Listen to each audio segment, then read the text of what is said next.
யார்கிட்ட நாங்க சுனாமிலேயே ஸ்விம்மிங் போட்ட ஆளுங்க அப்படின்னு சொல்ற மாதிரி வெயிலுக்கே வேட்டு வைக்கிற மாதிரி இங்க ஒரு குளு குளுன்னு டீ கடை ரெடி பண்ணிருக்காங்க. ஆனா அதுல ஏசியும் இல்ல, ஏர் கூலரும் இல்ல, சில்லுன்னு காத்து மட்டும் அடிச்சுட்டே இருக்கு.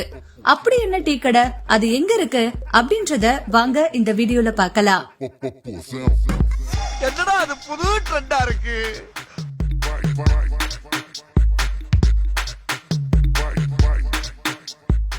தமிழ்நாட்டுல உள்ள பல மாவட்டங்கள்ல 100 டிகிரியை தாண்டி வெயில் கொளுத்தி வருது.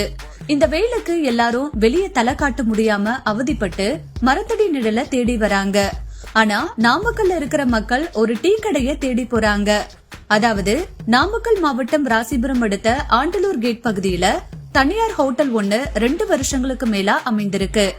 அங்கு செயற்கை குளிர் தெளிப்பானை அமைச்சிருக்காங்க.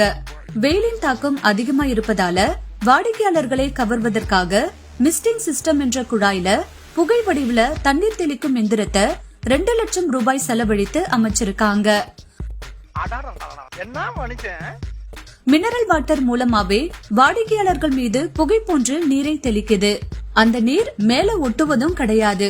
ஆனா குளு குளுன்னு இமாச்சல பிரதேசத்துல இருக்கிற மாதிரி சில்லுன்னு காத்து அடிச்சுட்டே இருக்கு. அடிக்கிற வெயிலுக்கு அந்த புகையில கொஞ்ச நேரம் நின்னுட்டு போலாமேன்னு வாடிக்கையாளர்கள் தேடி தேடி அந்த ஹோட்டலுக்கு போறாங்க. இங்க என்ன புதுசா ஒரு சிஸ்டத்தை அறிமுகப்படுத்தி இருக்கோம். அதுக்கு பேர் மிஸ்டிங் சிஸ்டம். இது எதுக்குன்னா அப்போது எல்லா மாவட்டத்திலுமே வெயிலின் தாக்கம் அதிகமா இருக்குது. அதை குறைக்கிறதுக்காக இதன் மூலியம் என்னன்னா மக்கள் நல்லா பயனடைகிறாங்க. அவங்க நல்ல ஒரு குளுமையாகவும் எங்க கடைக்கு வரும்போது அவங்க ஒரு குளிர்ச்சியாகவும் ஃபீல் பண்றாங்க, மகிழ்ச்சியாகவும் ஃபீல் பண்றாங்க. ஸோ இதோட இங்கே யூஸ் பண்ணுற தண்ணி இதற்காக ஒரு 300 to 500 லிட்டர் ஆகும். இதுக்கான செலவு 2 லட்ச ரூபா பக்கம் ஆயிடுச்சு. இதுக்கு யூஸ் பண்ணுற தண்ணி பியூரிஃபை பண்ணி தான் வருது. இது மக்களுக்கு எந்த ஒரு உபாதை ஏற்படுத்துகிற அளவுக்கு இல்லாமல் பியூரிஃபையராக காப்பர் கம்பி மூலிமா தான் அந்த தண்ணி ஸ்ப்ரே ஆகுது. ஸோ மக்களுக்கு எந்த உபாதைகளும் இருக்காது.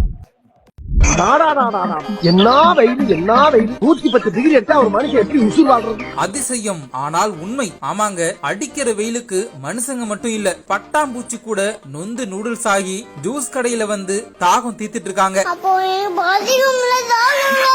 மயிலாடுதுறை மாவட்டம் சீர்காழி சட்டநாதபுரம் கைகாட்டி ரவுண்டான பக்கத்துல மிராக்கல் ஜூஸ் கடை ஒண்ணு இயங்கி வந்துட்டு இருக்கு. இந்த கடை ஃப்ரெஷ் ஜூஸுக்கு அந்த ஏரியாவுல ஃபேமஸ். இப்படி இருக்கையில இன்னைக்கு காலையில வழக்கம் போல பழங்கள் எல்லாத்தையும் ஜூஸ் கடைக்காரர் வெளியில அழகா அடுக்கி வச்சிட்டு இருந்தாரு. வச்சு முடிச்சிட்டு அடுத்தடுத்த வேலைய பார்க்க ஸ்டார்ட் பண்ணிட்டாரு. இந்த சமயத்துல எங்க இருந்தோ ஒரு பட்டாம்பூச்சி பறந்து சப்போட்டா பழத்துல உட்கார்ந்துருக்கு. என்ன பண்றாங்க விருந்தாளி அப்படின்னு அந்த கடைக்காரர் பார்த்துட்டே இருந்திருக்காரு. சுத்தி ஒரு வட்டம் போட்டுட்டு சப்போட்டா பழத்துல உட்கார்ந்து அதோட சுவை உணரும் பகுதியை வச்சு தாகம் தீத்துட்டு இருந்தாங்க. செம்ம பசி வேற, என்ன வேலுடா சாமி அப்படின்னு அந்த பட்டாம்பூச்சி சப்போட்டாவை குறிச்சி சார உறிஞ்சிக்கிட்டு இருந்துச்சு. இத அங்க வந்த நிறைய பேர் சுத்தி நின்னு வேடிக்கை பார்த்துட்டு இருந்தாங்க. பாத்தியாடா, பட்டாம்பூச்சிக்கு இந்த வெயில் தாங்கல அப்படின்னு அவங்களுக்குள்ளேயே முணுமுணுத்துட்டு இருந்தாங்க. சப்போட்டா படத்தை ரசிச்சு ருசிச்சு சாப்பிட்டுட்டு இருந்த பட்டாம்பூச்சிய அங்க இருந்த ஒருத்தர் க்ளோஸ் அப்ல வீடியோ எடுத்து இப்போ வைரல் ஆக்கி விட்டுருக்காப்ல. என்ன மக்களே, தெரிஞ்சுதா இந்த வருஷம் அடிக்கிற வெயில் என்ன கோரமா இருக்குன்னு? மரத்தை நட்டு வைங்கப்பா,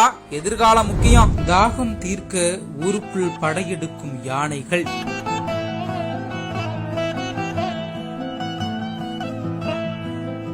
கோடைக்கால தாகத்தை தீர்க்க தண்ணீர் தொட்டிகளில் தண்ணீர் நிரப்பும் வனத்துறை மற்றும் பொதுமக்கள்.